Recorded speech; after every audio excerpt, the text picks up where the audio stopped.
Vous êtes très très nombreux, hein. J'ai presque peur. Ça va? Tout va bien?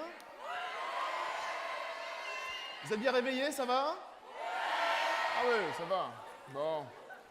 On y va? Allez, bonjour, bonjour à toutes, bonjour à tous. Merci d'être avec nous. Tout le monde va bien? Ça roule? Ouais! Ça me fait tellement plaisir d'être avec vous ici pour cette 11e édition du Prix des ados à Deauville. Cela fait 11 ans que des centaines d'adolescents, puis après des milliers d'adolescents par la suite, lisent pour élire le lauréat de ce très très beau prix qui devient au fur et à mesure des années l'un des plus beaux prix publics de France. C'est vrai. Croyez-le ou non, un prix du public touche toujours beaucoup plus les auteurs qu'un prix qui est remis par des professionnels. Leurs livres, ils les ont écrits surtout pour vous. Donc si c'est vous qui leur donnez le prix, la récompense est suprême. Cette année, c'est énorme. Vous avez été plus de 5000 lecteurs à avoir lu et voté pour le livre qui vous a le plus touché. Comme chaque année, vous venez des 4 coins de la Normandie, de Cherbourg à Rouen, de la Ferté-Massé au Tréport. Les 5 départements sont représentés et vous êtes encore plus nombreux que pour le prix Goncourt des lycéens. Donc ça, vous pouvez vous applaudir déjà, quoi.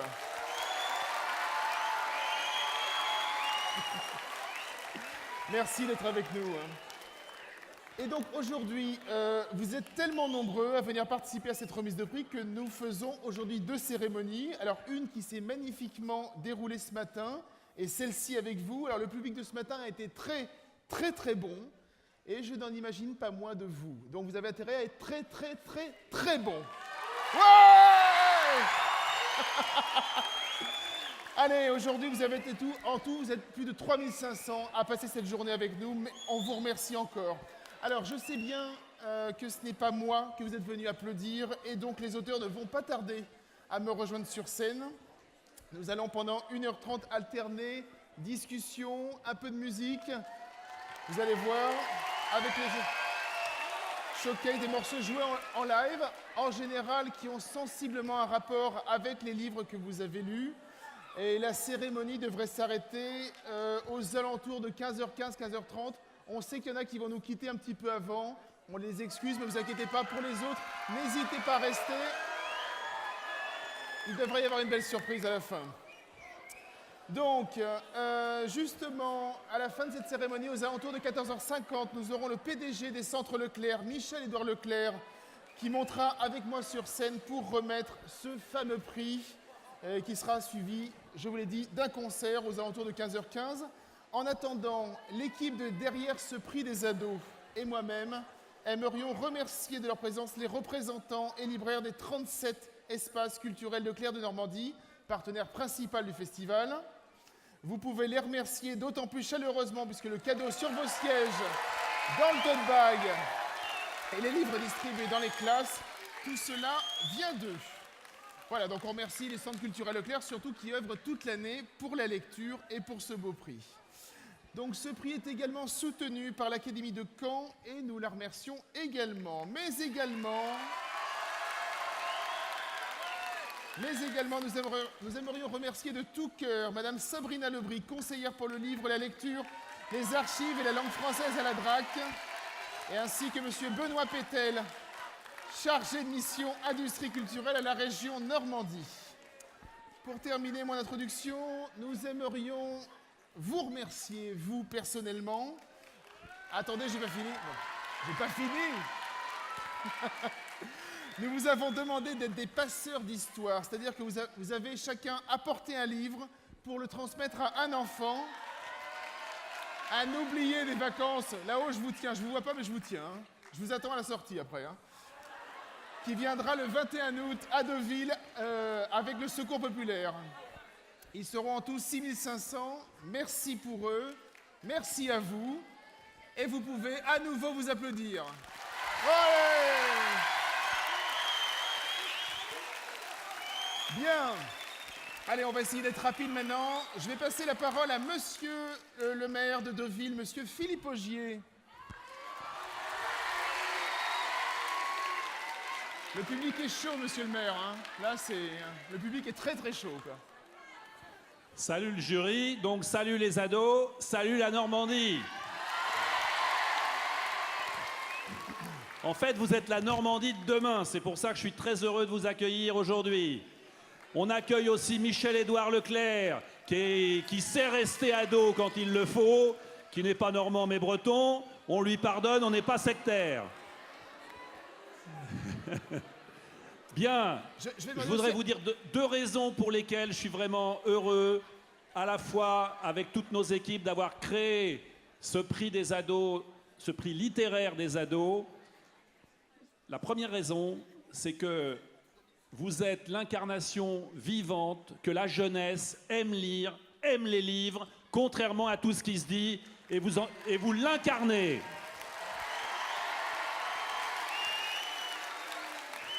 Et la deuxième raison, c'est la façon dont vous participez à ce prix avec votre engagement, et on le sent bien aujourd'hui, mais aussi avec ce sens de la solidarité. L'année dernière, vos prédécesseurs avaient pensé au centre Baclès, qui est le principal centre de cancérologie en Normandie, et avaient apporté des livres à tous ceux qui séjournent dans des conditions évidemment qui sont très tristes.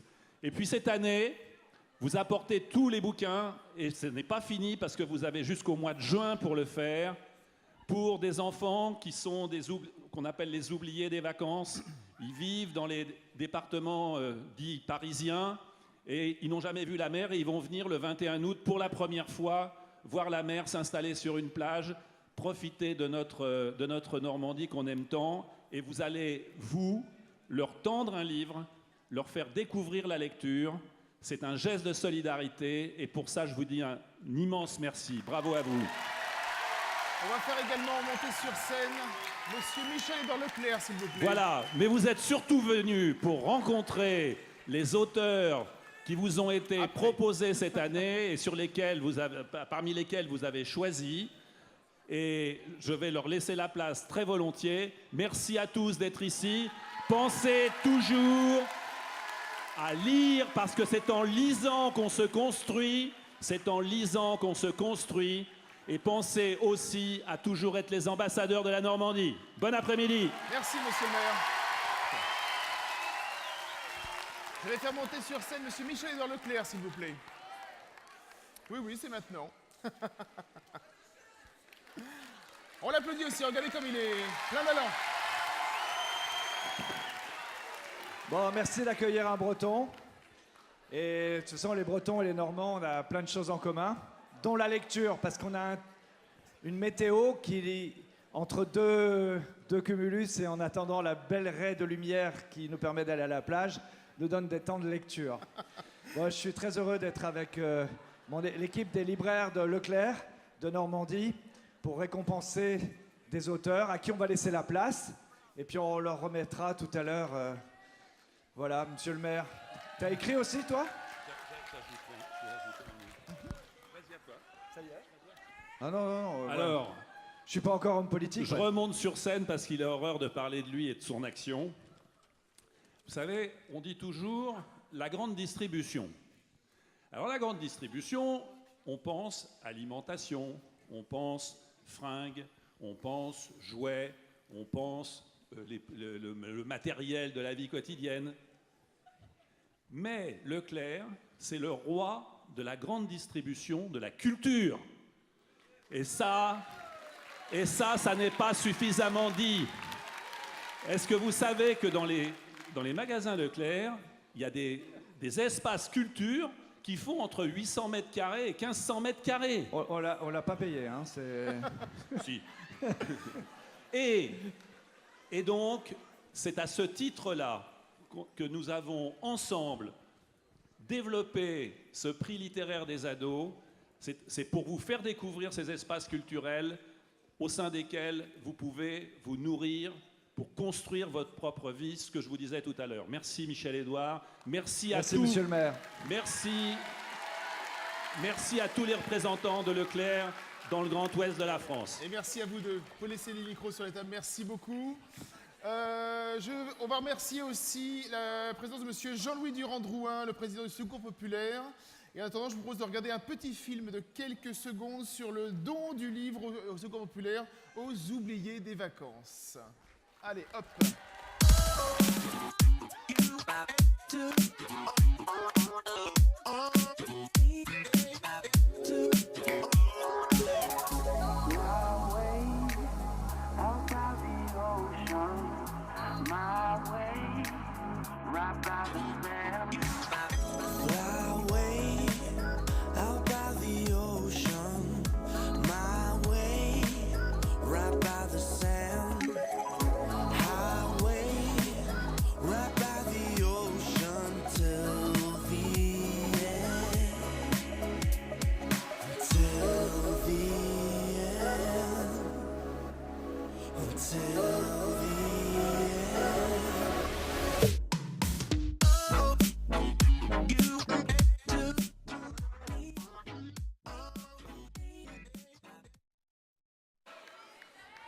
Bon, très bien. Allez, dans quelques minutes, nous allons recevoir les auteurs et autrices qui sont impatients de venir vous rencontrer. Mais avant cela, nous allons regarder un petit film où certains d'entre vous vont se reconnaître. On y va.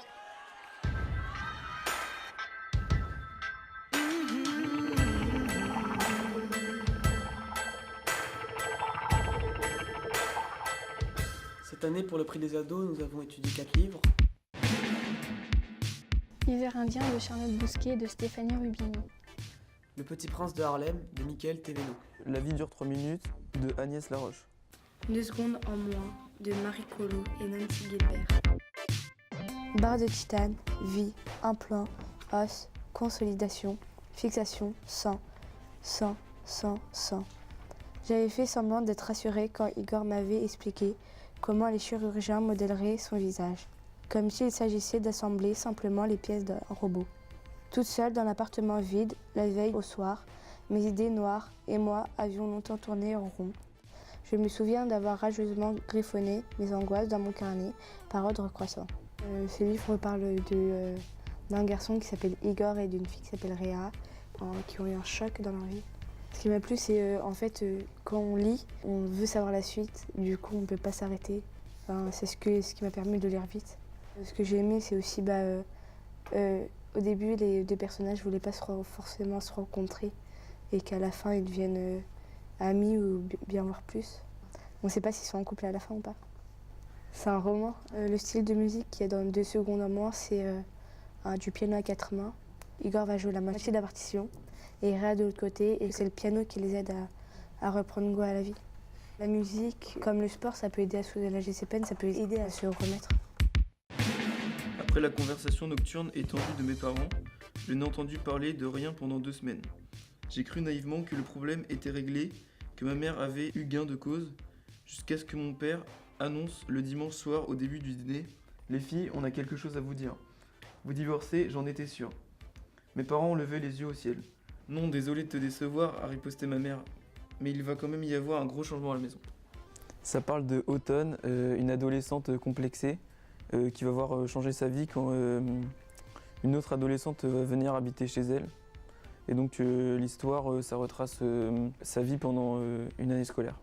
Le tango est très présent dans le livre, c'est là où tous les personnages se rencontrent, ça crée des liens.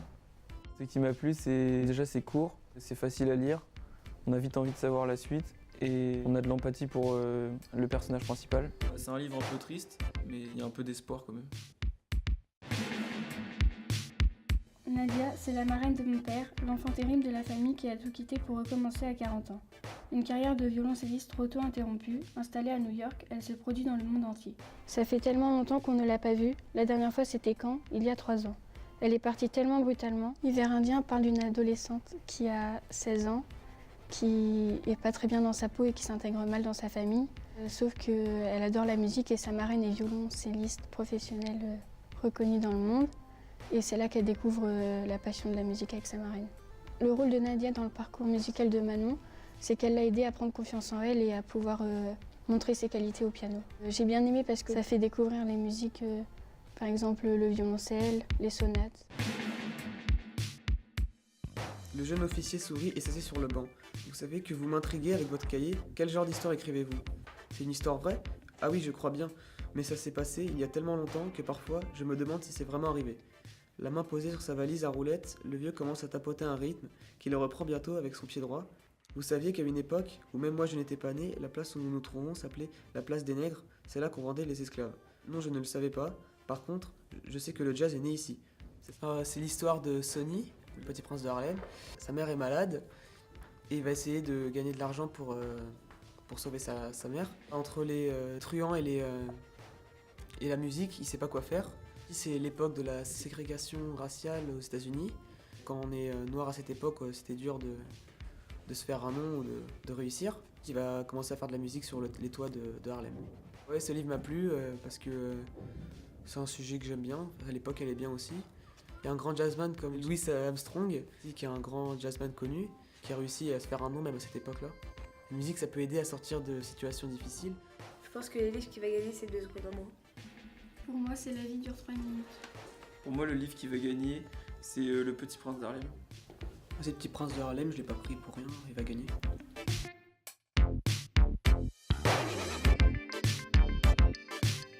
Le prix des ados.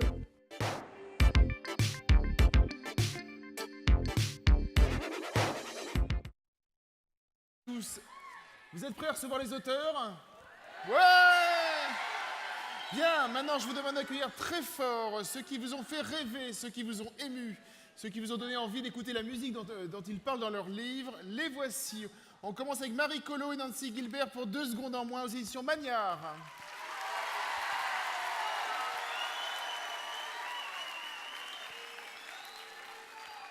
Bonjour et bienvenue. Stéphanie Rubini pour Hiver Indien chez Marabule.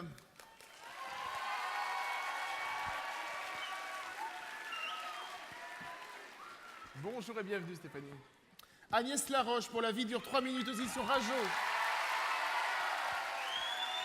Quel accueil Agnès, quel accueil. Et Michael Thévenot pour Le Petit Prince de Harlem aux éditions Didier Jeunesse. Bel accueil aussi Michael, hein. Bravo, hein. Bienvenue. Tout le monde va bien? Bien. Allez, moi je m'installe. Prenez les micros, on va commencer avec Stéphanie Rubini. Bonjour Stéphanie.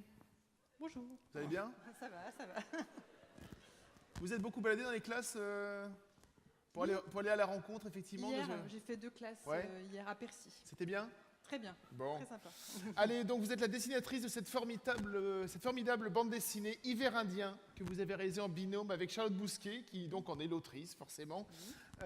Charlotte se représente ce week-end sur le festival. À partir de ce soir ou demain, je ne sais plus. Je crois qu'elle arrive ce soir, mais en tout cas, ça sera en dédicace demain. Voilà, ça sera en dédicace demain. Si vous voulez parler avec elle, effectivement, vous pourrez la voir demain. Elle n'a pas pu se joindre à nous aujourd'hui.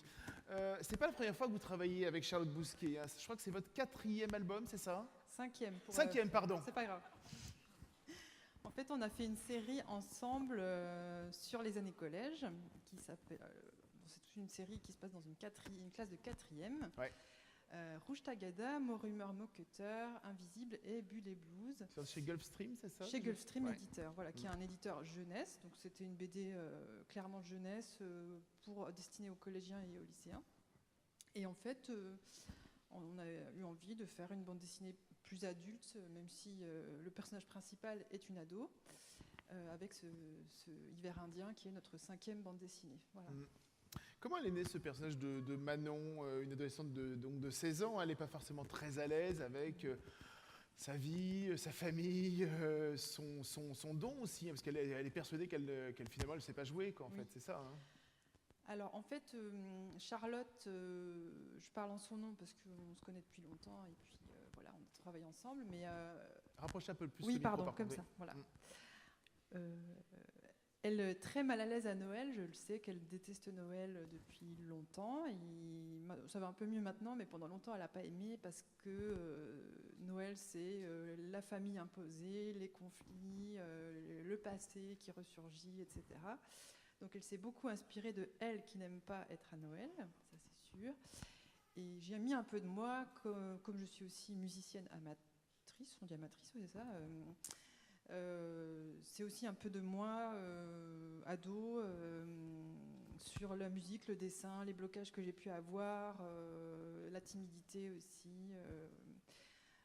Voilà, donc c'est une sorte de petit patchwork de nos différentes personnalités à nous deux.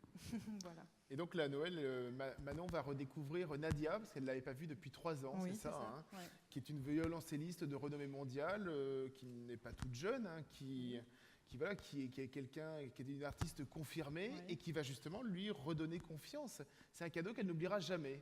C'est à partir de là où réellement ça démarre, quoi, ça... Oui, en fait, on sent très bien que Manon a du potentiel. On comprend tout de suite que c'est sa vie, en fait, la musique, hein, mais que on comprend au fil de la BD pourquoi elle est bloquée, pourquoi elle n'aime plus jouer, pourquoi elle n'a plus envie, en fait. Et ce personnage de Nadia va la révéler, va la pousser, en très peu de temps, finalement, c'est ça que je trouve intéressant dans l'histoire, c'est que on sent que ce blocage, il dure depuis des mois, et qu'en fait, en 2-3 jours, un peu plus quand même, c'est pendant toutes les vacances de Noël, en fait, elle va s'ouvrir, en fait, elle va redécouvrir le plaisir de jouer. En fait, c'est surtout ça, elle avait perdu le plaisir de jouer. Elle le faisait de manière automatique, mécanique, c'est mais ça, oui, ouais. Laborieuse, voilà. C'était devenu laborieux, voilà. Et avec Nadia, elle retrouve le plaisir, en fait, de jouer. Vous avez eu une Nadia, vous, de votre parcours de dessinatrice? Quelqu'un qui vous a encouragé en disant... De dessinatrice, oui, j'ai eu plusieurs... Alors après, un personnage principal, non. J'ai eu plusieurs profs qui ont été très, très, très influents. J'ai eu mon oncle dans ma famille aussi, qui, toute petite, m'a donné envie de peindre, alors que je faisais que dessiner. Lui, il m'a fait découvrir la peinture. Et en musique, parce que je fais de la musique depuis que j'ai 6 ans, j'ai eu des personnalités très fortes aussi qui m'ont un peu secouée et sortie un peu de mon milieu, de ma famille, de fait découvrir des choses, etc. Voilà. On connaît bien on connaît bien le travail de la musique à travers le cinéma. Il y a beaucoup de films qui en parlent. Maintenant, à travers le dessin, comment on fait passer la musique en dessin? Parce que, à part d'écouter ce qu'écoute le personnage, et encore on ne le sait pas toujours, alors, très compliqué. les émotions, tout ça, comment, je pense particulièrement, effectivement, je pense que les lecteurs s'en souviennent, il y a 2 pages où à un moment elle va à un concert avec Nadia, et on voit tout son imaginaire qui travaille. Oui. Hein. Et alors, j'ai fait volontairement, enfin je ne sais pas si vous avez remarqué, mais souvent on voit la partition en fait dans le livre. Et Manon est focalisée sur la partition et pas du tout sur le plaisir de jouer. Ça revient un peu sur ce que je disais tout à l'heure. Et il y a une planche où on voit la partition telle qu'elle, voilà, et elle est bloquée là-dessus. Et en fait, pendant le concert, au contraire, en fait, c'est les émotions, elle se laisse aller un peu à la rêverie, pour une fois, on a envie de dire. Et du coup, j'ai un peu laissé aussi, voilà, avec Charlotte, on a dit qu'est-ce qu'on pourrait mettre, et on a réfléchi ensemble à des images qui lui venaient à elle. Moi, c'est plutôt des couleurs. Et on a travaillé à 4 mains sur cette page, en fait. Surtout sur celle-là, on a vraiment travaillé ensemble, graphiquement, quoi, sur ce qu'on voulait y mettre. Est-ce que vous avez une question dans le public? Oui. Oui. Alors, normalement, nous avons Clément qui doit se balader, voilà, qui est à côté là-haut. Et hop, voilà, il y a une question pas loin de Clément. Très bien. Bonjour. Ah, voilà, je vais la refaire. Bonjour. Bonjour. Oh mon Dieu. Ouais, je sais, on t'entend. Je voulais savoir pourquoi ce choix de titre. Alors, Hiver indien. Hiver indien, pourquoi? Parce que c'est un titre mystérieux, parce que ça évoque l'été indien, qui est une saison où il fait chaud, et que hiver indien, ça, du coup, on se dit, c'est une sorte de petite bulle chaleureuse dans l'hiver, en fait, au cœur de l'hiver, pendant ces périodes de Noël. C'est volontairement, on ne voulait pas mettre un titre qui évoque la musique pour laisser l'image parler sur la couverture. Voilà. Aucun rapport avec Jodassin, donc, il était indien. Non, enfin, pour moi, ça m'a fait rigoler quand elle me dit, parce que je me suis dit, bon, voilà, Jodassin, mais non, ça n'a pas de rapport direct avec la... On n'en parle pas dans la chanson. Oui, d'ailleurs, on n'en parle pas. Bon, bref, chacun ses références. Oui, hein. oui. Moi, c'est Jodassin. Ouais. Merci beaucoup, Stéphanie Rubini. Très bien, on va maintenant écouter un petit peu de musique. On va écouter Surya pour un classique du jazz, une des chansons les plus sublimes qui existent dans le répertoire, qui s'appelle Moon River.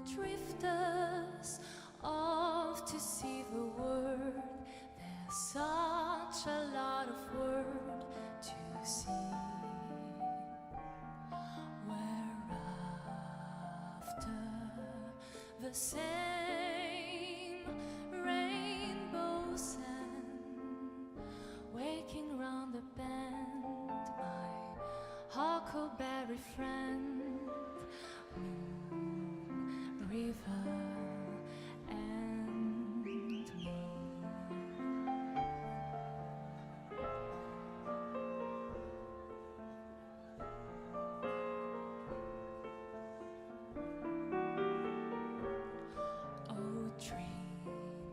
Maker, your heart breaker, wherever you're going, I'm going your way. Two drifters off to see the world. There's such a lot of world to see. We're after the same rainbow sand waking round the bend, my huckleberry friend, Moon River and me. Moon River and me.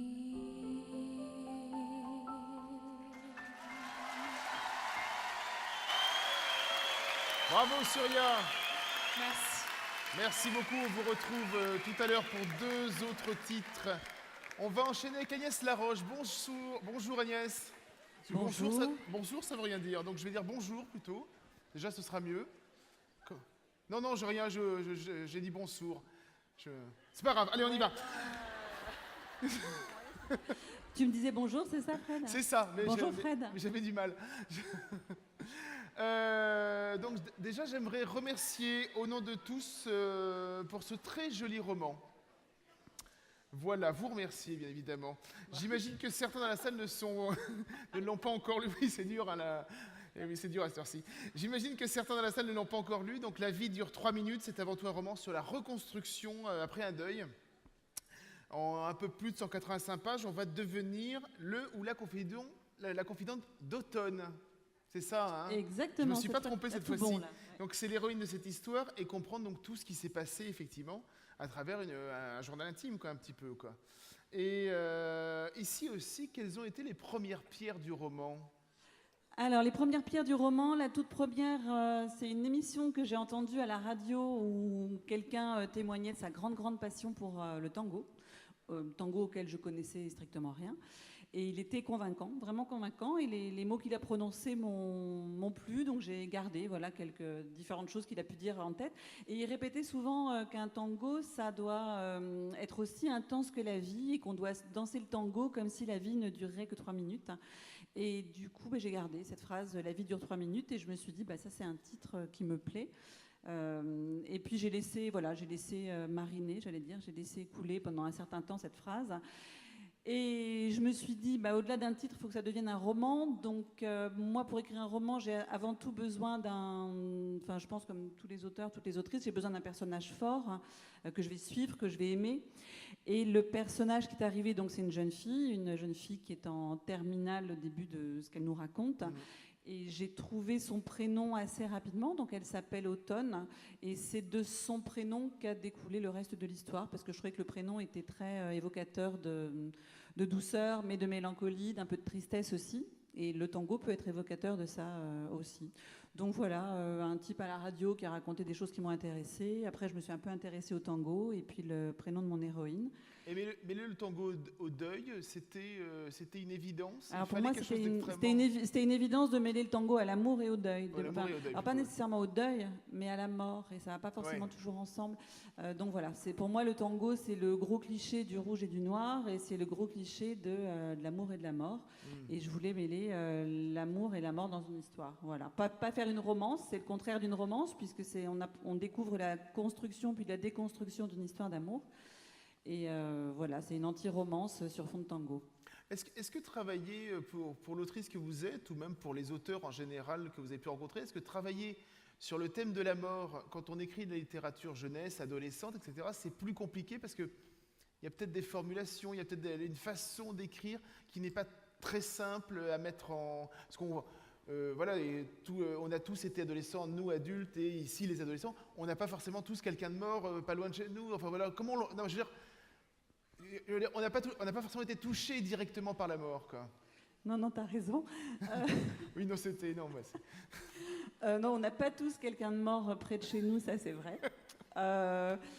Cela dit, non, écrire sur la mort, je trouve pas ça nécessairement plus compliqué qu'écrire sur l'amour. C'est compliqué d'écrire sur l'amour, c'est compliqué d'écrire sur la vie, et c'est compliqué d'écrire tout court. Et en fait, moi, je me pose pas la question quand j'écris, je me dis pas, oh là là, attention, c'est des ados, donc je vais pas parler de ça ou pas en parler de cette façon. En fait, j'écris ce que la voix de mon personnage me dicte, et Automne, c'est une fille délicate. Et c'est une fille douce, et c'est une fille pleine de sensibilité, donc je savais qu'elle allait me dicter des choses délicates, douces et sensibles autour de la mort. Vous écrivez des polars, vous avez écrit pas mal de polars. Est-ce que cette façon de distiller le suspense, effectivement, on apprend à la fin ce qu'il s'est passé entre les personnages à travers le journal intime d'Aurore, est-ce que travailler le polar en amont, ça vous a aidé pour écrire, ou alors pour vous c'est naturel d'écrire de cette manière? Alors c'est relativement naturel pour moi d'écrire de cette manière, parce que j'écris comme ça pour ne pas m'ennuyer. C'est-à-dire que moi je ne sais pas ce qui va se passer dans l'histoire, ou alors j'ai une longueur d'avance et pas beaucoup plus. Et j'aime bien. Moi j'aime bien instiller un peu de mystère et d'attente pour le lecteur et pour les personnages. J'aime ça en fait. Ça veut dire que quand vous avez commencé le roman, vous ne saviez pas comment il allait terminer? Ah mais je ne savais même pas ce qui allait se passer du tout. Je savais juste, moi j'ai juste commencé à écrire ce livre, ce que j'expliquais aux classes hier. J'avais Automne en tête, j'avais le tango en tête, et c'est tout. Et donc j'ai vu la première scène, donc Automne qui se réveille et ça va pas fort. Et j'ai commencé à écrire ça, mais je ne savais même pas comment le chapitre se terminerait. En fait, je ne sais rien. Quand j'écris, c'est comme quand je lis. Je veux être surprise de la même façon que quand je lis, donc je ne sais pas ce qui va se passer. Évidemment qu'après, je construis au fur et à mesure. Voilà, c'est normal. Mais je ne sais jamais comment ça va se terminer, par quoi les personnages vont passer, qui vont être les autres personnages. Ça vient au fur et à mesure. On va rallumer la salle pour la question de la salle. Alors, Clément, voilà. Je crois que Clément a trouvé quelqu'un. Cours, Clément, cours. Alors c'est bon, hop là, bonjour. Bonjour. C'est énergique ça. Bonjour. Alors déjà, je voudrais passer une dédicace pour Homer, qui n'est pas là. Et je voudrais savoir, est-ce que c'est possible de gagner sa vie avec un livre comme ça? Alors c'est possible de gagner sa vie avec plusieurs livres. Avec un seul livre, non. Parfois même avec plusieurs livres, non. Moi j'ai de la chance, je gagne ma vie comme ça. On est plusieurs là à gagner notre vie comme ça, mais c'est pas la grande majorité des auteurs. La grande majorité des auteurs gardent une autre profession, ce qui n'est pas mon cas. Et moi je gagne ma vie comme ça, mais jamais avec un livre. C'est le cumul de tout un tas de livres écrits qui font qu'on arrive à gagner notre vie en fait. Merci Agnès Laroche. Est-ce que vous avez déjà vu des danseurs de tango Oui? Non? Oui? Non? Bon alors... D'accord, merci.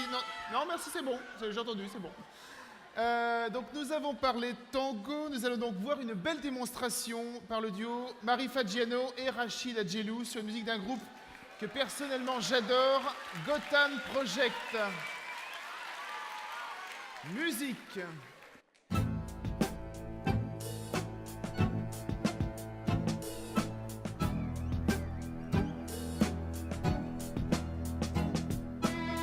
Si desapareció, en mí aparecerá. Creyeron que murió, pero renacerá.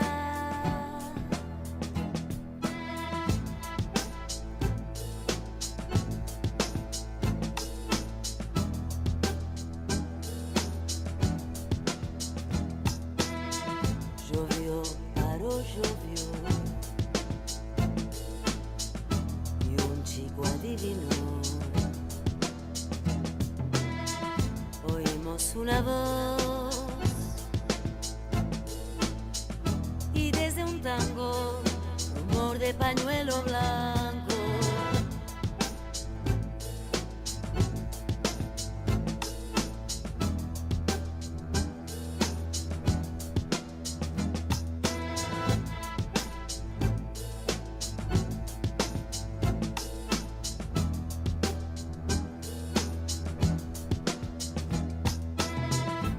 No eran buenas esas épocas, malos eran esos aires. Fue hace 25 años y vos existías.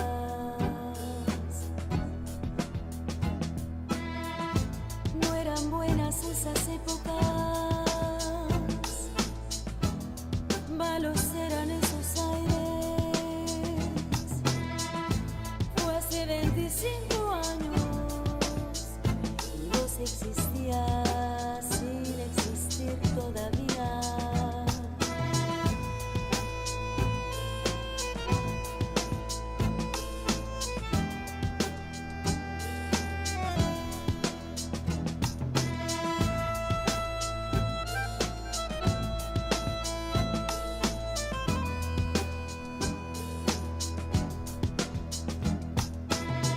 Si desapareció, en mí aparecerá. Creyeron que murió, y aquí se nace, aquí la vida renace.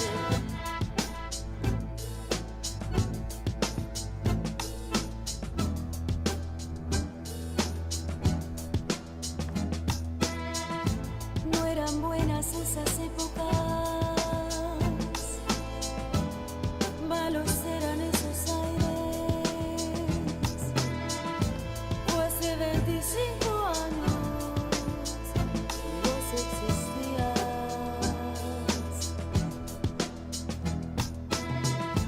No eran buenas esas épocas, malos eran esos aires. Fue hace 25 años y vos existías sin existir todavía.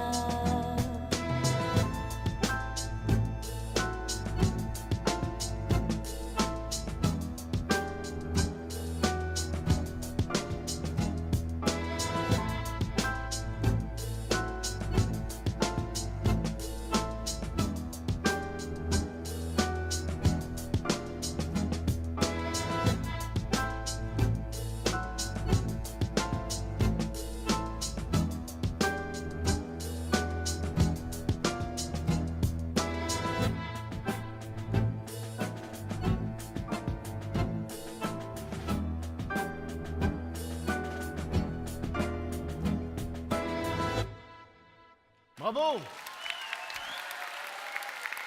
On applaudit très fort le duo Marie Faggiano et Rachida Djelou. C'est magnifique, hein? Et ça demande des heures de travail. C'est beau, hein? Bien, on poursuit cette belle journée avec Michael Thévenot. Bonjour. Vous allez bien? On va passer Très du bien. tango au jazz hein, avec votre excellent roman. le Petit Prince de Harlem. Voilà, des fans. Donc le Petit Prince de Harlem, le livre démarre de nos jours. On fait la connaissance d'un vieux monsieur sur un banc qui va raconter son enfance, sa jeunesse et comment lui a découvert le saxophone et par conséquent le jazz et toute cette époque-là. Est-ce que vous l'avez rencontré, ce vieux monsieur comment est-ce qu'il vous a parlé dans votre tête, plus précisément? Alors, je vais changer de réponse, là. Je ne vais pas faire la même que ce matin. Parce que ce matin, j'ai eu envie de réagir à le sujet que tu mettais sur la table, sur l'amour et la mort dans l'écriture, ce qui est plus facile, etc. Et en fait, le livre, moi, je l'ai écrit comme un testament. Alors, je spoil tout le livre, parce que vous êtes censé l'avoir lu, donc pas de problème. C'était l'idée de base. C'est quelqu'un qui sait que son heure est venue et il veut, avant de mourir, pouvoir léguer son instrument à quelqu'un. Et il n'a personne en vue, même ce personnage de policier qui est dans le roman, c'est celui qui trouvera le saxophone à côté de lui qui en héritera, en gros. C'était l'idée. Et on en discutait un petit peu tout à l'heure entre auteurs. En fait, on se disait que parler de la mort, finalement, c'est beaucoup plus facile que parler de l'amour. Alors, moi, je suis plutôt convaincu que c'est moins intime. La mort, on y est confronté très tôt, tous, beaucoup plus. Moi, mes enfants y ont été confrontés parce que mon père est mort. Je suis enseignant, je vois plein d'enfants au collège qui y sont confrontés de manière très brutale. On y est forcément confronté très tôt. Et puis, il y a une phase de l'enfance aussi, ça fait partie des étapes de construction où on se rend compte qu'un jour, nos parents ne seront plus là. Ça fait partie de la construction des indices de tous. On est tous passés par cette phase. Et l'amour, au contraire, c'est quelque chose de... C'est très beau, etc., c'est merveilleux, mais justement à décrire, sans tomber dans la mièvrerie, le côté nunuche, etc., c'est extrêmement difficile. Moi, pour ce roman-là, c'est pas vraiment posé, mais pour mon roman précédent, c'est des adolescents, c'est un peu plus contemporain. J'avais cette possibilité-là de mettre une petite histoire d'amour comme ça dans le roman, et en fait, j'ai trouvé ça extrêmement difficile, je me suis pas du tout senti à l'aise. Donc j'ai laissé ça un peu de côté parce que je sentais que j'allais tomber dans quelque chose de vraiment mauvais, quoi. Alors que parler de la mort, je ne sais pas pourquoi, mais décrire un personnage qui ressent une douleur, qui souffre, je trouve ça plus facile. Peut-être, je ne pourrais pas l'expliquer, mais c'était une parenthèse. Alors, par contre, je vais revenir sur ce que vous disiez ce matin parce que vous ne l'avez pas dit en entrée. C'est aussi l'idée tout bête du saxophone qui vous a fait écrire ce livre. Oui, donc c'est un réel instrument que je me suis réellement acheté. Et à un moment donné, ça aurait pu être pour rien parce que j'ai très vite compris que je n'allais pas pouvoir rentrer dans un réel apprentissage. Je suis musicien, je sais ce que ça veut dire de commencer l'apprentissage d'un instrument. Et là, je me suis dit que ça n'allait pas être possible pour plusieurs raisons, parce qu'il faut beaucoup de temps et que je me suis dit que le temps que j'avais à y passer, j'allais plutôt le consacrer à la guitare et à la batterie, c'est mes instruments. Et à l'écriture, j'imagine aussi. À l'écriture aussi. Oui, c'est ça. Et puis le bruit que ça fait quand on vit en appartement, un saxophone, c'est pas du tout gérable. Pas du tout gérable. Une guitare électrique, si on la branche pas, on peut jouer à 3h du matin. Donc c'est votre femme, vos enfants et les voisins qui vous ont persuadé que... Ah, tu veux vraiment que je fasse la même réponse? Que ce n'était pas avec vous, d'accord. Non, c'est pas forcément la même réponse. Je réagis, Non mais oui, voilà, c'est ça. Et donc l'instrument, je l'ai laissé dans sa boîte à partir du moment où j'ai décidé d'écrire ce roman. C'était la façon que j'avais trouvé un peu de le faire vivre d'une autre façon, parce que j'allais pas pouvoir le faire vivre moi en soufflant dedans, quoi. Quelles ont été les recherches que vous avez effectuées pour ce livre? Alors, j'ai fait vous avez une passion personnelle pour le jazz, mais après j'ai fait très peu de recherches sur le jazz, sur la prohibition. C'est des thèmes que je connaissais vraiment déjà pas mal. Oui. Par contre, j'ai fait des vraies recherches qui m'ont posé des difficultés. C'est que quand on veut décrire le quotidien de personnes en 1927 à Harlem, alors j'ai cherché par exemple combien pouvait gagner un ouvrier par jour. Parce qu'il fallait à un moment donné que je dise, quoi. Il allait sur le chantier, l'oncle de Sonny, c'était quoi, $3, $27, 18, donc il fallait que j'ai des idées. Et également des détails. Par exemple, Times Square, cet endroit qu'on a tous vu en série ou en film, à New York, cette espèce de place qui est un carrefour de Broadway, enfin plein d'avenues, où on a des panneaux publicitaires énormes, c'est tout éclairé. Et je me suis dit, en 1927, est-ce que Times Square existait? Est-ce qu'il y avait des lumières, etc. Et effectivement, oui, il y avait des panneaux avec des ampoules hallucinantes. Alors j'ai pas vu beaucoup d'images, mais j'ai lu des textes et j'ai trouvé des références. Ou voilà, pour pas dire de bêtises quand même. Moi j'aime bien travailler avec des plans aussi. Donc pour ce roman-là, c'était New York. Le roman précédent, c'était Poitiers, Boston, New York. Et donc m'intéresser aux moyens de transport. Le nom des rues ont changé aussi à New York. Moi je parle beaucoup de Lenox Avenue, qui est maintenant Martin Luther King Avenue, ou Malcolm X, je sais plus, une des deux. Donc voilà, être précis. Il faut être précis quand on fait c'est un peu un roman qu'on classe dans une catégorie historique, parce que c'est quand même très ancré, un endroit précis, une période Pour précise. trouver dans une rue, ça vous prend combien? Enfin, c'est facile à trouver ce genre de... Trouver le nom d'une rue? Oui, par exemple, là vous disiez effectivement Lenox Avenue. Ça vous a pris longtemps? Parce que là c'est vraiment un détail, mais c'est juste pour vous en fait, parce que le lecteur va pas forcément dire ah non, il n'y a pas forcément... En fait, alors ça je pense que mes collègues c'est un peu pareil. Parfois on fait des fiches sur des personnages en leur inventant tout un passé. On sait qu'on va pas s'en servir. Mais si jamais à un moment donné on en a besoin, de glisser une date d'anniversaire ou je sais pas quoi, c'est utile. Et puis si nous on n'y croit pas à nos personnages, jamais on arrivera à y faire croire le lecteur. Donc il faut qu'on ait nous un espèce de qu'on sache d'où viennent les personnages à tout moment, leur vécu, et parfois il y a des choses qu'on va pas exploiter, mais c'est important de le faire pour nous, pour rendre l'écriture crédible. Vous avez quantité d'autres documents dont vous êtes jamais servi, c'est ça? Sur celui-là, pas exactement, parce que c'était particulier. J'ai vraiment foncé dans l'écriture pour celui-ci, mais celui d'avant, j'ai vraiment fait pour chaque personnage des fiches ultra complètes. J'ai fait toute la scolarité des personnages, pour chaque année, en quelle classe ils étaient, etc. Là, je l'ai moins fait. C'est vraiment deux systèmes différents, avec Agnès, effectivement, qui ne prévoit rien, c'est ça? Et vous prévoyez des fiches, Agnès? On verra, non plus? Bon, donc rien du tout. Oui, donc c'est vraiment deux systèmes différents. Allez, on retourne en salle, et vous avez une question pour Mickaël Thévenot. Alors... Bonjour. Bonjour. Moi, je voulais te demander, t'as passé combien de temps pour l'écrire? 4 mois, celui-ci. Ok. Puis tu l'as fait d'une traite ou pas? Oui, alors c'est... Tu viens du Nord-Pas-de-Calais? Non. Je l'ai fait d'une traite dans le sens où même quand j'étais pas en train d'écrire sur mon ordinateur, j'arrivais pas à me déconnecter de l'histoire. Je pensais toujours à mes personnages, pas en travaillant, mais dans le tram ou dans la rue ou en famille.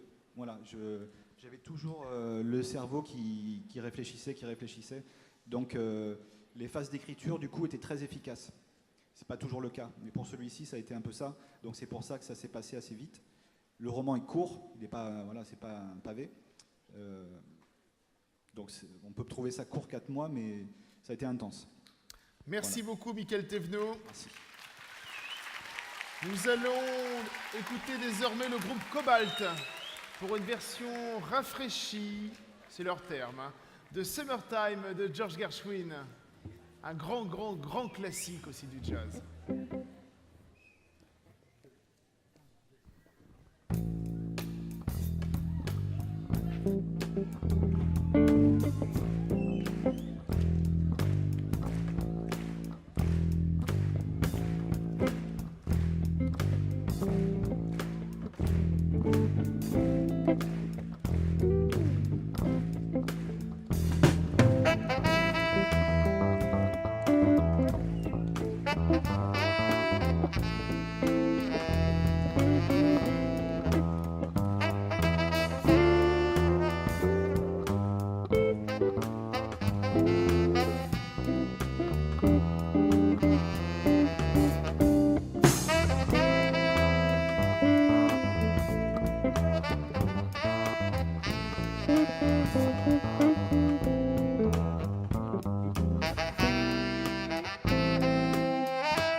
Veuillez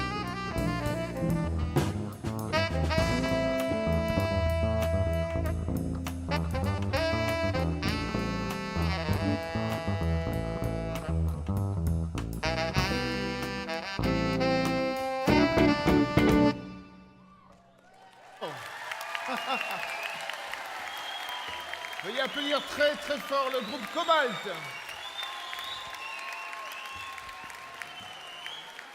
Merci messieurs. Merci beaucoup. On se revoit tout à l'heure pour la photo. Hein. Bien, nous terminons avec un duo d'autrices. Bonjour, Marie Collot et Nancy Gilbert, pour leur roman 2 secondes en moins. Un roman que l'on dit écrit à 4 mois. Voilà, peut-être. Un roman que l'on dit écrit à 4 mois qui commence avec 2 personnages bien distincts, donc Réa et Igor, qui prennent la parole un chapitre sur 2. C'est comme ça que ça fonctionne, et puis on va... Voilà, c'est comme ça que vous les avez écrits surtout, on va en parler. Justement, comment l'envie d'écrire à 2, vous, je crois que c'est la première fois que vous travaillez ensemble. Oui. Voilà. Nancy, vous avez déjà écrit avec d'autres auteurs. Pourquoi passer d'un métier plutôt solitaire, beaucoup d'auteurs travaillent seuls, hein, à vouloir travailler à 2? Est-ce que c'est une question d'émulation, une question aussi là, de on se soutient, une question de... Racontez-nous un petit peu l'envie déjà. Oui, c'est un peu tout ça en même temps. En fait, l'envie est partie parce qu'on s'est rencontrés sur un salon. On a un petit peu échangé, on s'est lu mutuellement, et puis Nancy est venue avec cette proposition. Elle avait déjà une idée de thématique pour le roman. Voilà, moi d'habitude je travaille pas à partir d'une thématique, mais j'avais vraiment envie de partager une intimité d'écriture en fait, parce que c'est vrai, comme tu le dis, je pense qu'on le ressent tous au quotidien. On est parfois seul avec le roman qui est écrit, et en fait être ensemble, ça permet de mieux avancer, de stimuler la créativité, de sortir un petit peu de ses habitudes et ses mécanismes d'écriture, parce qu'on est différentes dans notre façon de fonctionner, dans notre manière d'écrire, et l'autre vient nous surprendre, nous secouer. Et puis alors aussi, quand il y a une petite baisse de régime d'un côté, des doutes, l'autre est toujours là pour remonter le moral, pour relancer la machine, d'avancer. Voilà. Ouais. Nancy? Oui, tout à fait. Comme le dit Marie, voilà, on écrivait chacune avec nos rythmes d'écriture, qu'on a appris aussi à respecter. Pour moi, vraiment, l'écriture à 4 mains est un plus. Ça a été vraiment... voilà, Marie me surprenait avec ses textes, avec les personnages aussi qu'elle avait amenés, comme Obama, le perroquet. Voilà, je ne m'attendais pas du tout au texte que j'ai reçu. Ça m'a fait rebondir sur autre chose. Et je pense que voilà, ça fonctionnait pareil pour elle. Quand j'amenais une idée inattendue, elle pouvait rebondir dessus. Alors, comment vous travaillez? Ce qu'on a vu, effectivement, Agnès ne prévoit rien. J'ai oublié le prénom. Michael, lui, prévoit tout. Et justement, oui, non, mais c'est pour la sieste, en fait. Après, je prévois, parce que là, j'en peux plus, là. Non, justement, comment vous vous placez? Parce que si l'une prévoit et l'autre pas, comment on fonctionne à 2 là-dessus, quoi? Alors, on avait prédéfini des choses. On connaissait, par exemple, les scènes finales du roman. Pas exactement, mais on les avait déjà définies. Et on savait aussi ce vers quoi on ne voulait pas du tout aller. Donc on ne va pas spoiler pour ceux qui n'ont pas lu, mais voilà, on savait exactement ce qu'on n'écrirait pas. Par contre, pour le reste, voilà, il y avait des scènes inattendues. Donc vous êtes emparées chacune d'un personnage. Et comment est-ce que vous avez travaillé chacune, au début, leur caractère, et puis après la rencontre dans un peu plus de la moitié du livre, quoi? Et en fait, quand on a eu l'idée de thématique et de travailler sur le mal-être adolescent, après, moi, j'ai eu une idée de situation, parce que j'avais déjà un personnage. Moi, c'est beaucoup par un personnage que je rentre dans l'écriture et il vient me parler et il me demande carrément de raconter son histoire que je ne connais pas encore. Et donc, je l'ai proposé. Ça lui a plu, parce qu'elle est pianiste, alors évidemment, ça ne pouvait pas mieux tomber. Et alors, c'était évident pour nous qu'on écrirait ce roman à 2 voix. Donc, moi, je me suis occupée des chapitres d'Igor et Nancy de Réa. Et donc on a fait un petit travail, c'est un peu ce dont a parlé Michael. On a un peu fouillé notre personnage pour essayer de comprendre qui il était, ce qu'il aime, et on se les a présentés. Et ça a été une première phase, et c'était pas encore vraiment de l'écriture, c'était vraiment un fichier dans lequel on accumulait les idées que l'autre lisait, on venait compléter. Et puis la silhouette de ces personnages s'est dessinée. On a appris à les aimer, et puis c'est seulement après qu'on est passé à l'écriture. Oui, avec tout même ça. les chapitres où ils se rencontrent, effectivement, c'est surtout la vision de l'un et la vision de l'autre. Donc là, vous avez continué ce système même pendant la rencontre, ou alors vous parliez des scènes ensemble? En fait, on a écrit les scènes de rencontre avec Igor et Réa quand on a chacune à bien apprivoiser le personnage de l'autre. C'est-à-dire que moi, je ne pouvais pas écrire à la place de Marie ce que Igor aurait répondu à Réa tant que je n'avais pas bien saisi le caractère et les émotions qui habitaient Igor. Et pour Marie, je pense que c'était pareil. Et donc, pour ceux qui ont lu le roman, il y a aussi ce personnage qui les relie tous les deux, le professeur de piano, Fred. Et c'est la même chose, on l'a construit à deux. Qui a un très beau prénom. Voilà, c'est une vanne que j'ai déjà faite ce matin, mais je continue de la faire. Tu sais, ça a inspiré de Chopin qui s'appelait Frédéric. Ah, mais oui, voilà. c'est ça. Oui, donc c'est ça, donc le personnage qui va devenir une sorte de mentor pour tous les deux et qui est un lien, hein, c'est ça, pour les deux personnages. Allez, on repart en salle. Clément, tu es toujours là? Il est passé où? Voilà, bonjour Clément. Ah, oh, il y a plein de questions là. Malheureusement, il n'y va y en avoir qu'une seule. Bonjour. Bonjour. Alors, dites-nous tout. Pourquoi avoir choisi comme nom Igor et Réa? Parce que Igor et Grishka, c'était déjà pris. Alors, je vais répondre pour Igor. Pardon, excusez-moi. Je vais répondre pour Igor puisque c'est moi qui ai choisi son prénom. Et en fait, il s'est un petit peu imposé à moi. On va dire que le personnage est arrivé avec son prénom. Et j'aimais bien le côté court, le côté un peu guttural d'Igor, puisque c'est un personnage qui est très en colère. Je trouvais que ça lui allait bien. Et puis, voilà, après, on s'est rendu compte, mais c'est pas du tout choisi, qu'en fait, la dernière lettre du prénom d'Igor est la première du prénom de Réa, et ce sont tous les deux des prénoms de 4 lettres. Mais c'est pas du tout voulu. Moi, pour Réa, il y a elle s'est imposée à moi comme ça. J'ai pas d'explication. Je connais une Réa et peut-être son caractère me correspondait pour écrire l'histoire. Pour écrire le personnage. C'est important les prénoms. On réfléchit. Ça Oui. caractérise un personnage, je veux dire. Oui, je pense. Ouais. Et moi, parfois, mes personnages n'ont pas forcément des prénoms que moi j'aime à la base. Mais après, j'apprends à les aimer parce que j'aime mon personnage. Et qui leur vont bien, quoi. Ouais. D'accord. Merci beaucoup, Marie Colo et Nancy Gilbert. Alors, voilà, un peu d'applaudissements. Je vous propose de repartir un petit peu en musique avec le retour de Surya pour 2 titres. L'un du groupe Coldplay, The Scientist, et le deuxième, la magnifique chanson d'Adèle, Hello.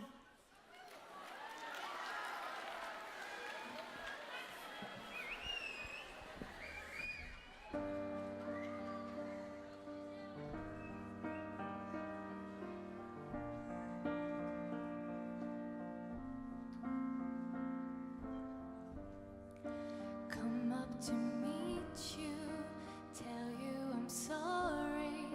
You don't know how lovely you are. Tell me you love me, come back and haunt me. Oh, and I rush to the stars, coming up tails, rushing up tails. Oh, let's go back to the stars. I had to find you, tell you I need you, tell you I set you apart. Nobody said it was easy. It's such a shame for us to part. Nobody said it was easy. No one ever said it would be this hard. Oh, take me back to the start.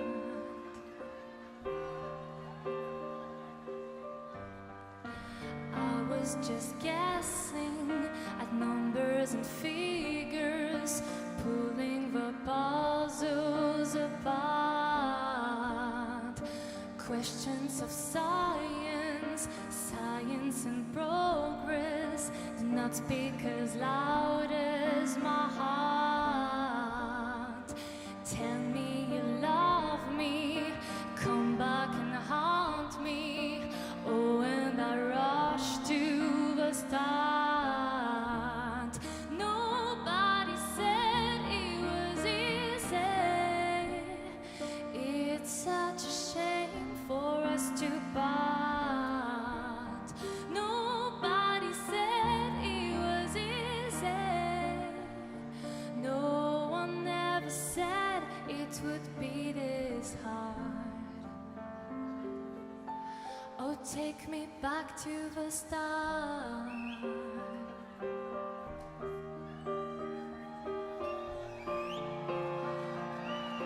Oh, take me back to the start.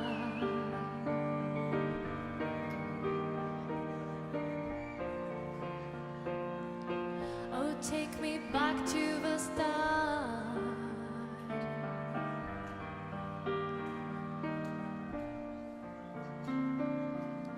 Oh, take me back to the start.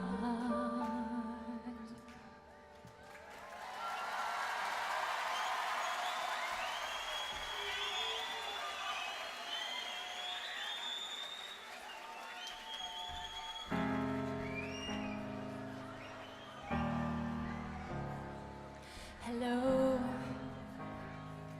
it's me. I was wondering if after all these years you'd like to meet to go over everything. They say time's supposed to heal ya, but I haven't done much healing. Hello, can you hear me? I'm in California dreaming about who we used to be when we were younger and free. I've forgotten how it felt before the word fell at our feet. There's such a difference between us and a million miles. So hello from the other side. I must have called 1,000 times to tell you I'm sorry for everything that I've done. But when I call, you never seem to be home. Hello from the outside. At least I can say that I've tried to tell you I'm sorry for breaking your heart, but it don't matter, it clearly doesn't tear you apart anymore. Hello, how are you? It's so typical of me to talk about myself. I'm sorry. I hope that you well. Did you ever make it out that town where nothing ever happened? It's no secret that the both of us are running out of time. So hello from the other side. I must have called 1,000 times to tell you I'm sorry for everything that I've done. But when I call, you never seem to be home. Hello from the outside. At least I can say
Merci beaucoup. On applaudit très fort Surya. Bravo, c'est magnifique. Franchement, toute la salle est émue. Merci à vous. C'était chouette le téléphone, c'est bien. Bien, donc le moment que vous attendez tous arrive. Parmi nos 4 ouvrages, peut-être en avez-vous adoré 1, 2, 3, les 4, peut-être c'est possible. Mais il ne fallait en choisir qu'un, il ne fallait qu'il n'en reste qu'un. Alors j'appelle à nouveau sur scène Monsieur Michel-Édouard Leclerc, le PDG des Centres Leclerc, pour remettre ce 11e prix des ados à Deauville. Voilà le micro.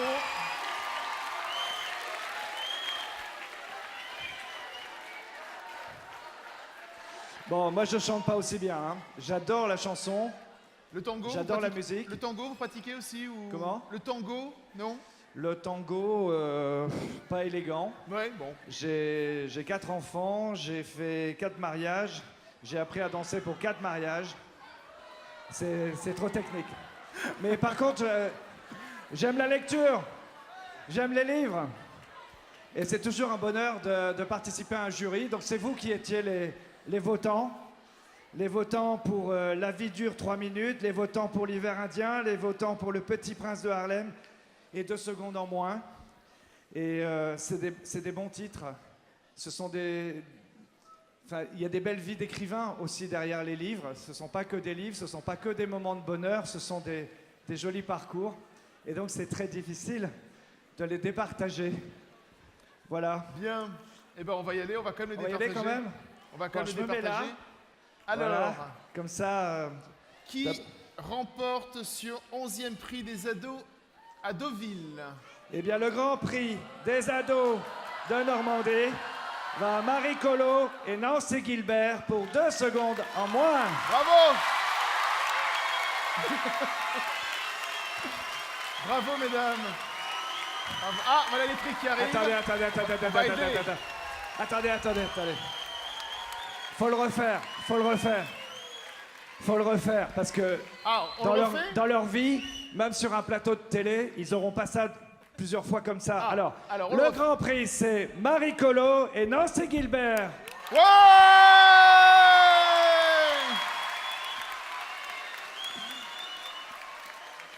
C'est beau le mettre. Voilà. Vas-y, prenez le micro, je vous en prie. Alors, heureuse? Alors, recevoir un prix à 2, est-ce que c'est plus facile? Est-ce que c'est plus facile de recevoir un prix à 2 que toute seule? Oui. On partage le plaisir, c'est ça? Oui, voilà. Je voulais juste... on voulait vous remercier, ceux qui ont voté, ceux qui ont lu, ceux qui ont aimé, tous les professeurs et puis l'organisation ici, et vous, les ados. Voilà. On n'avait pas imaginé avec Marie qu'en commençant l'écriture en octobre 2016, ça nous mènerait jusqu'à vous. Oui, voilà, on est très touchés, très émus que notre histoire soit venue jusqu'à vous. Nos personnages, on les aime beaucoup, on les a un petit peu abandonnés comme ça quand le livre est paru. On se demande ce qu'ils vont devenir et puis là, on se dit qu'ils ont une belle vie, même si on les garde en nous aussi. Donc, vraiment un tout grand merci aux votants. C'est son premier prix à ce livre? Non, c'est son 3e. C'est son 3e déjà. Oui, voilà. Mais on peut encore vous féliciter. Mais celui-ci est assez gros quand même. Ah oui, celui-là est beau. Hein. Celui-là est très très beau. Bien. Merci. On applaudit encore très fort Marie Collot et Nancy Gilbert pour leur magnifique roman 2 secondes en moins aux éditions Magnard. Et on refélicite Charlotte Bousquet et Stéphane Roubini, Agnès Laroche et Michael Thévenot. Bravo. On les félicite, on les encourage, on leur met des likes. Et moi, je voudrais mettre plein de likes aussi, de likes. Oui, à nos libraires, mais aussi et surtout à tous les professeurs qui ont été les artisans de cette, non seulement cette organisation, mais de ce stimulus, de ce passage, de cette transmission du goût de la lecture. Merci à eux, merci d'avoir accepté cette collaboration publique-privée. Bravo de l'avoir organisé, monsieur le maire, à la ville de Deauville. Voilà. Merci beaucoup. Merci à vous. Allez, moi je vais continuer les remerciements. En attendant voilà, que le groupe qui va faire le concert se prépare, j'aimerais remercier la ville de Deauville, les centres Leclerc forcément, le Secours Populaire, mais également la médiathèque organisatrice en charge du festival Livre et Musique de Deauville, et particulièrement les responsables de ce prix, dont Gwenaël Lancelot et son équipe de choc, Charlotte, Jeanne, Sandy, Bénédicte, que vous pouvez applaudir très très fort. À la technique, les hommes de l'ombre se cachent. Ils sont un petit peu en haut, ils sont par ici aussi. Donc voilà, Daniel et toute son équipe également.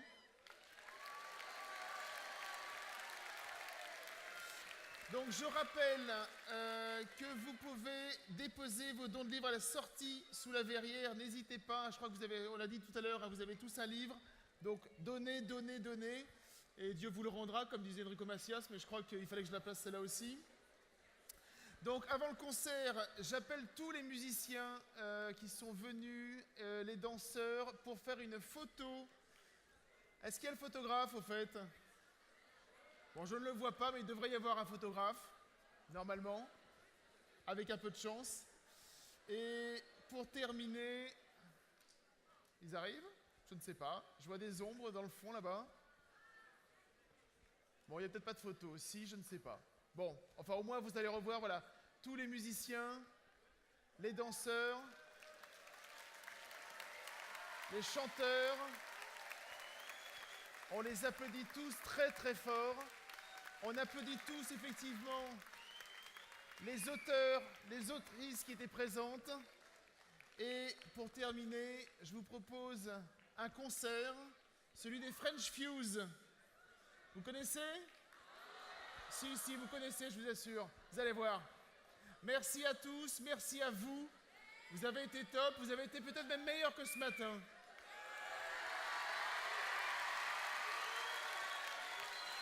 Allez, bonne fin de journée. Et surtout, pendant le concert, amusez-vous, éclatez-vous, dansez, il n'y a pas de problème. On a 25 minutes pour ça. À bientôt, à l'année prochaine.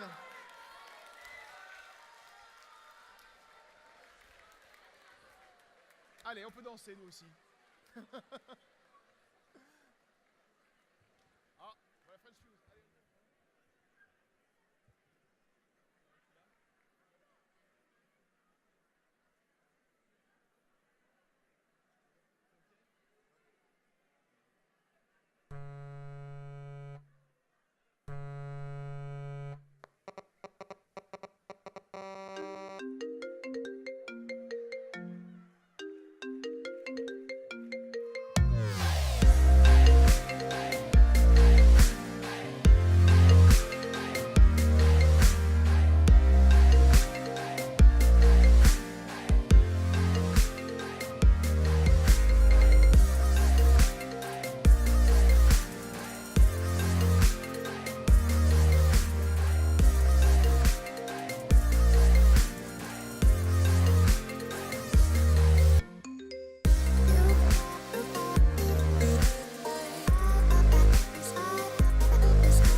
funk soul brother. Check it out. Right about now. The funk soul brother. Check it out. Right about now. The funk soul brother. Right about now. About now. About now.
Tonight, and you don't give a fuck what they all say, right? Awesome, the Christian and Christian Dior. Damn, they don't make them like this anymore. I ask, cause I'm not sure. Do anybody make real shit anymore? It only make me stronger.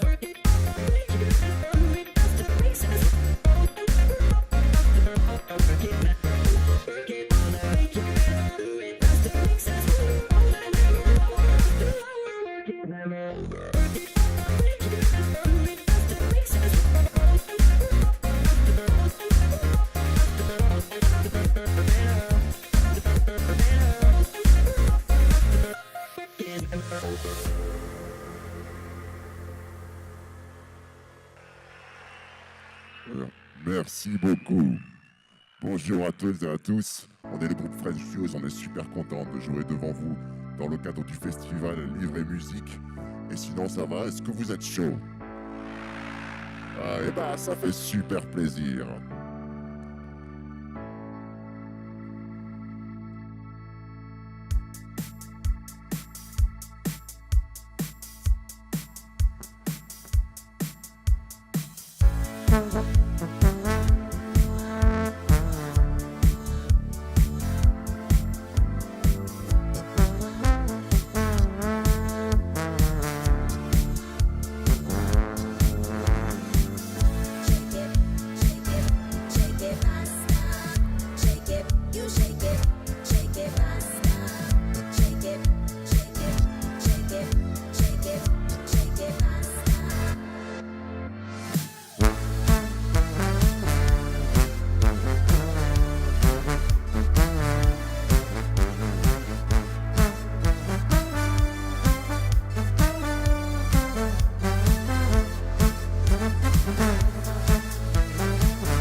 Ça va tout le monde? J'ai pas entendu. Est-ce que ça va? Ah, ça fait super plaisir. Je suppose qu'il vous reste un peu d'énergie, donc s'il vous plaît, faites du bruit pour Ben au trombone.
Merci beaucoup, merci.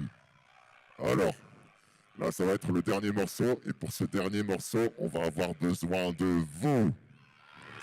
Et ouais, ça rigole pas, là. Vous allez devoir chanter une chanson, mais je vous préviens, les paroles sont très compliquées. Ça fait « Coccinelle, où es-tu » Et après, il faut dire « Coccinelle, où es-tu » Tutu. Ça va, vous allez y arriver, il n'y a pas de problème, ouais. Écoutez bien. Coccinelle, où es-tu? Coccinelle, où es-tu? Coccinelle, où es-tu? Coccinelle, où es-tu? Voilà, je vous avais prévenu que c'était du lourd. Alors maintenant, est-ce que vous êtes prêts à chanter avec nous? Super, alors c'est parti, on va vous entendre chanter bien fort. 1, 2, 3, 4. Coccinelle, où es-tu? Coccinelle, où es-tu? Coccinelle, où es-tu? Coccinelle, où es-tu?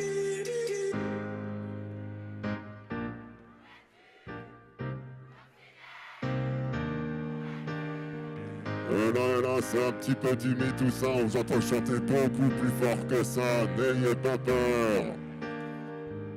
Coccinelle, Coccinelle, Coccinelle. Et ben voilà, là cette fois-ci on y est. Coccinelle, où es-tu? Coccinelle, où es-tu? Coccinelle, où es-tu? Coccinelle, où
celle-là, c'est vraiment la dernière.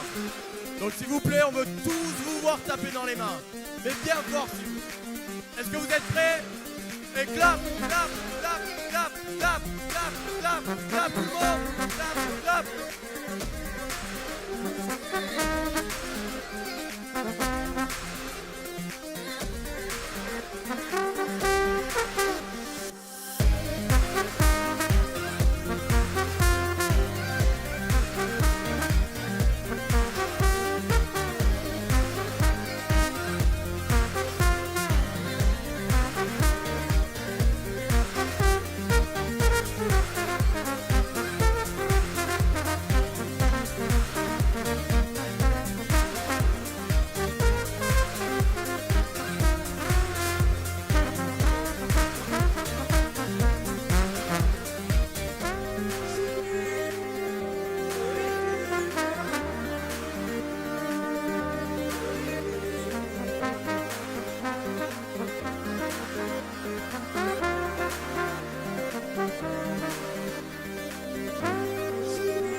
Merci beaucoup à toutes et à tous. C'était vraiment cool de jouer devant vous. C'était un public super chaud. Merci à toute l'organisation et aux techniciens. Et avant de se quitter, on aimerait bien repartir avec un petit souvenir. Donc, on va vous demander si c'est possible de faire une petite photo de famille. Ah, super, ça fait plaisir. Alors dans ce cas, on va vous demander si vous pouvez lever vos bras en l'air pour qu'on se fasse cette méga photo de famille.